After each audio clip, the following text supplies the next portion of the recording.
Caroline Cloutier, experte en services funéraires, bonjour. Bon matin, Charles, ça va bien? Ben, ça va très, très bien. Évidemment, tu œuvres à la Coopérative funéraire du Grand Montréal, bien sûr. On parle de crémation ce matin. Oui, il n'y a pas si longtemps, on avait parlé ensemble de l'histoire de l'embaumement. Oui. Et ça m'a poussé à vouloir vous parler de l'histoire de la crémation. Donc, d'où ça vient. Mais avant de dire d'où ça vient, on va dire c'est quoi. Expliquons ce que c'est. Bien que, tu sais, on est familier, mais pas tant que ça. C'est récent, la crémation, hein, que c'est en fait qu'on la pratique plus au Québec. C'est très récent, puis je vais vous expliquer pourquoi c'est aussi récent. Mais c'est quoi la crémation? Oui. Ah, ben, c'est de brûler un corps pour le réduire en cendres. Les cendres, ce que c'est la partie calcaire. Donc, c'est nos os. C'est l'ossature qui fait les cendres. On monte la température d'un four crématoire jusqu'à 850 degrés Celsius. À cette température-là, le bois, le carton, les vêtements, les chairs, tout ça, c'est transformé en gaz ou en poussière et c'est évacué par la cheminée. Donc, il reste absolument que les os. Okay. Ici, en Amérique du Nord, on broie les os et c'est ce qu'on appelle les cendres. Mais c'est pas partout sur la planète qu'on broie les os. Donc, par exemple, en Asie, ben, ça va prendre une très grosse urne pour contenir le squelette, finalement. OK. Et pourquoi on broie les os? C'est pour faciliter la dispersion. Parce que c'est souvent ça, hein? Quand il y a crémation, il y a souvent dispersion. Exactement. Donc, il y a différents modes de disposition. Ouais. Hein? Soit qu'on disperse, qu'on met les cendres au columbarium, qu'on les inhume dans un cimetière ou qu'on les apporte à la maison. Ça fait longtemps que ça existe, la crémation? Écoute, ça fait très longtemps. La première crémation qui a été retrouvée date de il y a 22 000 ans.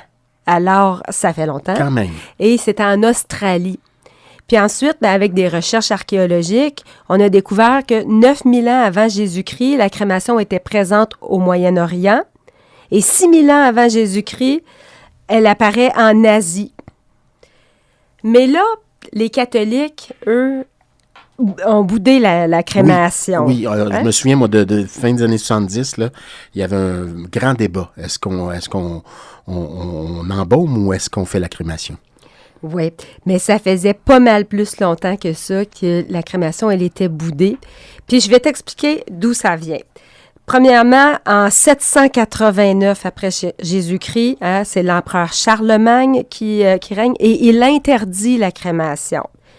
La crémation, en fait, elle a été abandonnée avec le christianisme parce que les gens voulaient être enterrés à l'image du Christ. Et aussi parce que les flammes, c'est l'enfer. Oui, il y a toute la symbolique, bien sûr. Et dans la Bible, parce que là, j'ai fait des recherches, là, mais mon sujet d'histoire de la crémation m'a poussé à faire de sérieuses recherches.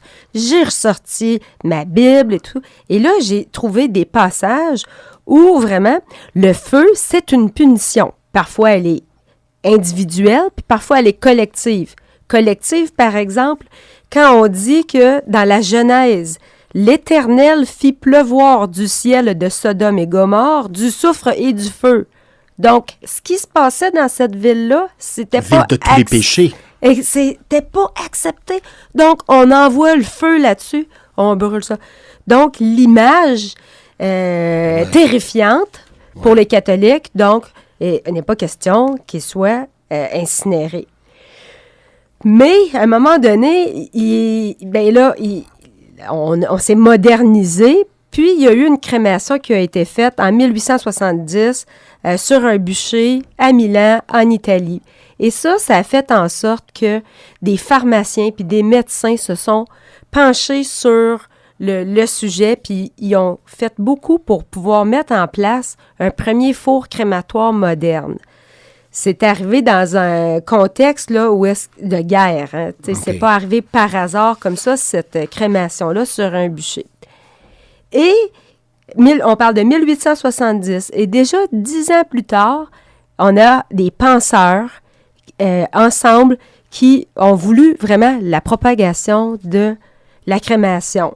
Puis là, on retrouve des noms connus dans ce regroupement, dont Alfred Nobel, par exemple.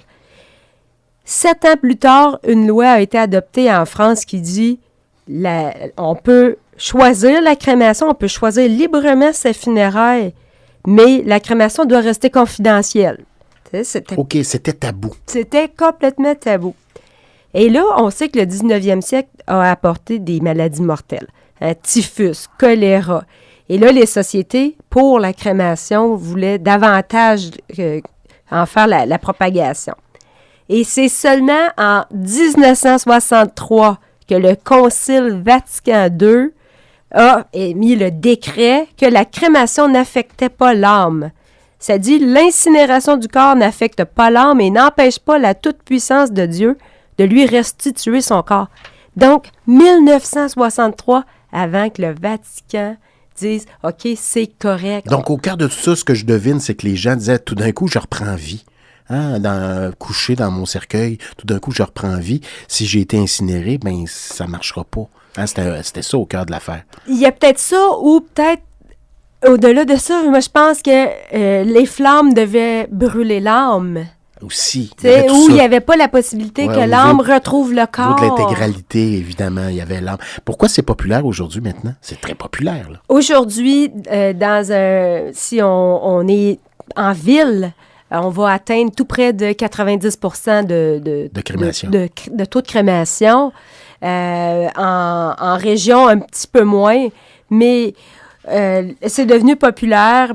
On va de moins en moins au cimetière se recueillir. On a tout le côté environnemental, écologique, dont les gens ont à cœur de laisser le moins d'empreintes. C'est bien sûr que notre squelette mis en terre ne pollue pas.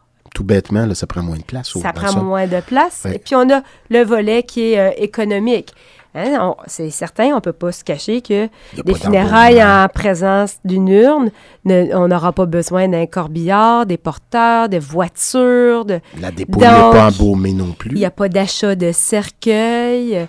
Et alors, à ce moment-là, il y a une économie. Et il y a une modernité dans tout ça. Il y a une modernité. Ça n'empêche pas que la crémation permette l'exposition du corps avant. Donc, ça, c'est très, très, très commun. C'est voulu. On expose le corps dans un cercueil qui va être loué.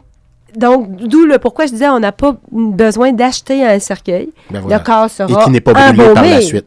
Le corps sera embaumé. Ouais. Et là, la charpente du cercueil ne sera pas brûlée. Seulement la boîte intérieure avec le capitonnage, l'oreiller, puis le satin à l'intérieur, de façon à ce que ce soit hygiénique. Chaque défunt a son propre catafalque. Voilà. Merci beaucoup, Caroline Cloutier. Donc, elle est experte en service funéraire à la coopérative funéraire du Grand Montréal. Merci infiniment. À la semaine prochaine.